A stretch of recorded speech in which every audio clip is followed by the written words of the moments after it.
Dans cette capsule, il sera question du maintien de l'équilibre grâce à la production d'urine.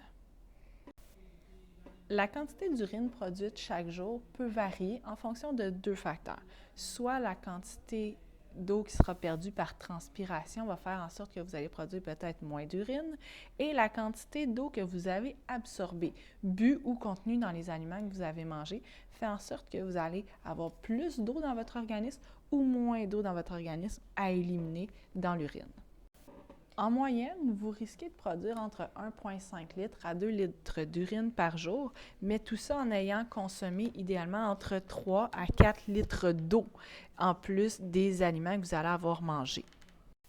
Lorsque vous avez soif, c'est un signe que votre corps a donc une concentration trop élevée de sels minéraux dans le sang, donc il veut aller rééquilibrer le tout en augmentant sa quantité de liquide pour diluer votre sang de sels minéraux, donc en augmentant son apport d'eau.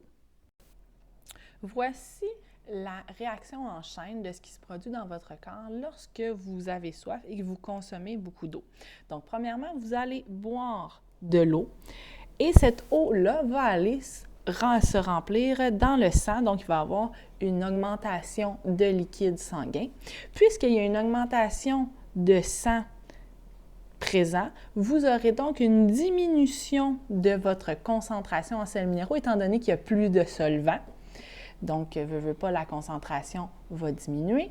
Étant donné que la concentration diminue, les reins vont retirer plus d'eau de la circulation pour que la concentration puisse réaugmenter. Donc, le phénomène d'osmose va se produire au niveau des néphrons. Et puisqu'on retire plus d'eau de la circulation sanguine, eh bien là, il y aura plus d'urine qui va être produite. Et s'il y a plus d'urine produite, l'urine sera plus pâle parce qu'elle va être moins concentrée, étant donné qu'il y aura plus de liquide que de soluté.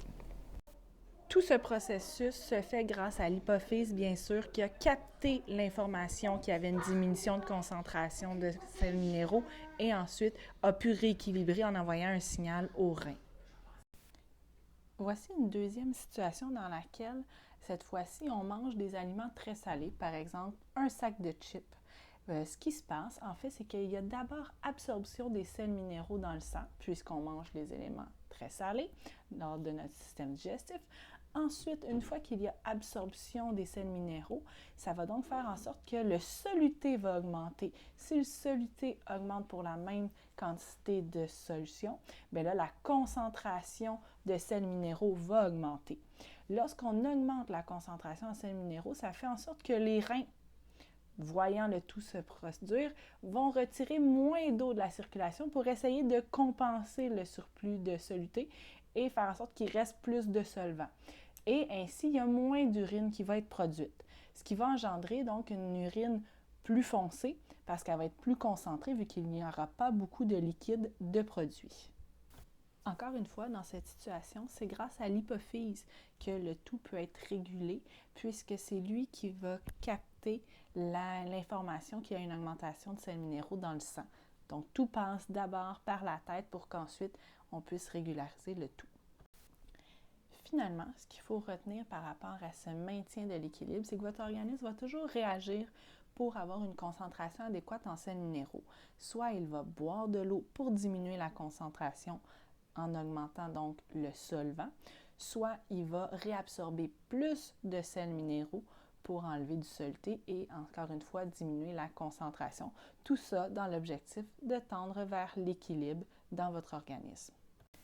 Pour maintenir l'équilibre, votre corps peut utiliser différents systèmes. Nous avons vu jusqu'à maintenant le système urinaire. Nous allons voir maintenant deux autres systèmes qui permettent de maintenir l'équilibre au niveau sanguin et que votre corps puisse fonctionner adéquatement. Et il s'agit du système tégumentaire et du système respiratoire. Le système tégumentaire comprend les glandes sudoripare présentes sur votre peau. Lorsque vous faites une activité physique très intense, vous avez donc beaucoup de transpiration qui est en fait une perte d'eau, ce qui va entraîner donc une diminution de la température corporelle lorsqu'il y a évaporation de ces fameuses gouttelettes d'eau. Comme le sang devient également plus concentré puisqu'il perd de son solvant, nous aurons donc une concentration plus élevée en sels minéraux parce qu'il y a moins d'eau dans le sang. Ainsi, les reins vont réabsorber moins d'eau pour pouvoir diminuer la concentration en sels minéraux pour qu'il y ait plus de solvant dans le sang. La diminution de la température corporelle a une importance dans la régulation de notre corps parce que si notre température corporelle devient trop élevée, ça fait en sorte que certaines réactions chimiques ne peuvent plus avoir lieu.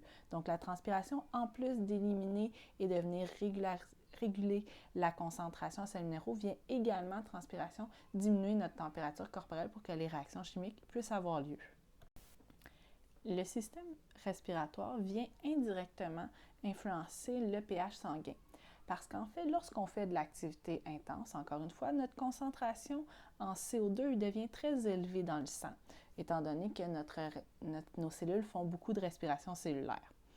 Comme le CO2 vient influencer le pH sanguin, ça devient beaucoup plus acide et on ne peut pas avoir une grosse variation de pH sanguin.